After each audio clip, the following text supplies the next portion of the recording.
So interesting thing happened today. We're in here talking a little bit with some different athletes, and I'm asking them what they're shooting for on their SATs, and then all of a sudden,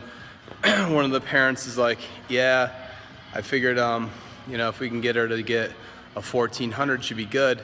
Which is interesting, is because earlier in the day, I just talked about one of our student athletes had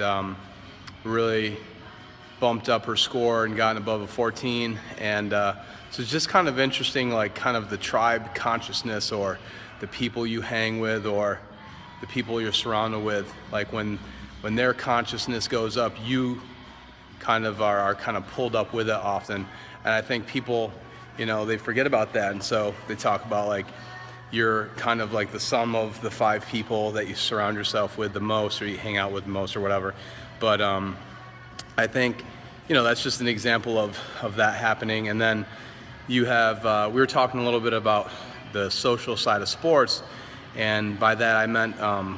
kind of as it relates to flow and a growth mindset, and also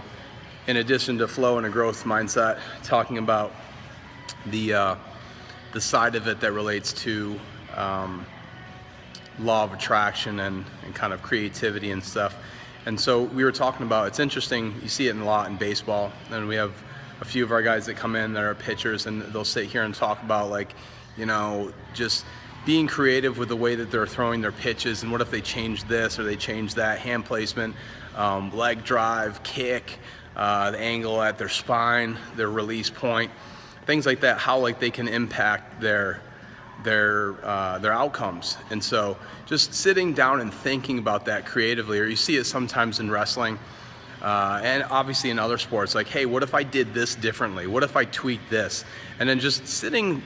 there, and it probably happened back in the day at the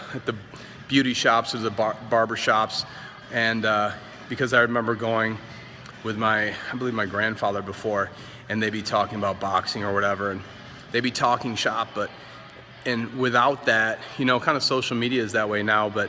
really you got to have a conversation with people that are maybe your peers, or maybe they're a little bit above that level, but sitting there and being creative and talking about the ways that you can increase your performance, and asking that question, what if? And then being willing to go out there and give it a try, play around with it a little bit, and then see, how can you improve yourself. And so I think, that was just something that we talked about in here tonight, and hopefully, you have that kind of an environment in your life, and you're kind of questioning for it, and you're challenging yourself, being curious and creative, and you're improving your performance.